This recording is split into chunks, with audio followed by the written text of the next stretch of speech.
2030, 450 millions de jeunes seront sur le marché du travail. Aujourd'hui, le défi, c'est de faire de l'éducation un moteur de développement du capital humain afin de renforcer l'employabilité de la jeunesse. Donc, étant conscient de toutes ces challenges, IEP a mené récemment une étude sur le chaînon manquant dans le financement de l'éducation en Afrique. Donc, on a mis en place, en partenariat avec la Principauté de Monaco et puis la Fondation Mastercard, un fonds d'impact hybride qui a un volet subvention et un volet impact pour faciliter l'accès au financement des entreprises du secteur éducatif, que ce soit les écoles de formation supérieure privées, les écoles de formation technique. Donc on pourra les accompagner à accélérer le développement de leur entreprise à travers des subventions non remboursables et des facilités remboursables sans intérêt et les accompagner à moyen terme dans le développement avec le fonds d'impact qui est mis en place. C'est un partenariat débutant et c'est une synergie débutante que nous voulons couronner de succès. Et donc il s'agira pour nous après de travailler sur des projets concrets au Sénégal, en Côte d'Ivoire, au Togo, des projets que nous allons développer pour impacter de manière positive la qualité de l'éducation et le niveau de l'éducation de nos frères et sœurs, de nos populations dans ces différents pays-là.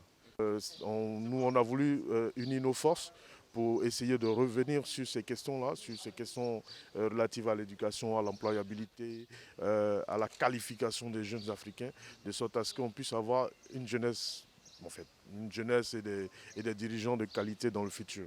Qu'est-ce que ça vous fait en tant qu'organisation de contribuer au système éducationnel sénégalais? Alors c'est tout un honneur pour nous, c'est tout un honneur pour nous d'apporter notre pierre à l'édifice. Nous ne sommes pas éternels, chaque personne, chaque individu vient sur cette terre, apporte sa contribution à l'évolution de l'Afrique et part.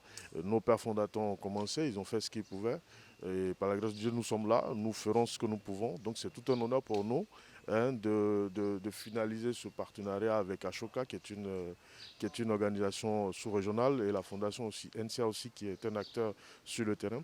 Donc pour nous, cette synergie qui est en train de naître est un point positif pour l'Afrique, pour nos différents pays d'abord et pour l'Afrique ensuite. Comme nous le disons, ce sont des innovations émergentes, donc effectivement ce sont des solutions. Et d'ailleurs pour vous donner des exemples, nous avons des entrepreneurs sociaux et dans le cadre d'un partenariat, il s'est agi pour nous d'identifier 25 innovations qui apportaient leur contribution sur la question de l'employabilité des jeunes.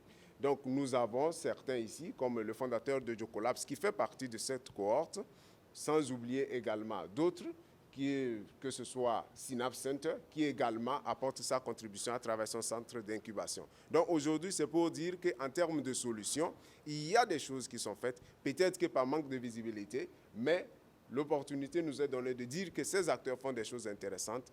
Ils existent, ces acteurs, ils font des choses. Donc, vraiment, il est important que l'État, que les acteurs s'approprient ces solutions, accompagnent également ces innovateurs pour un plus grand impact.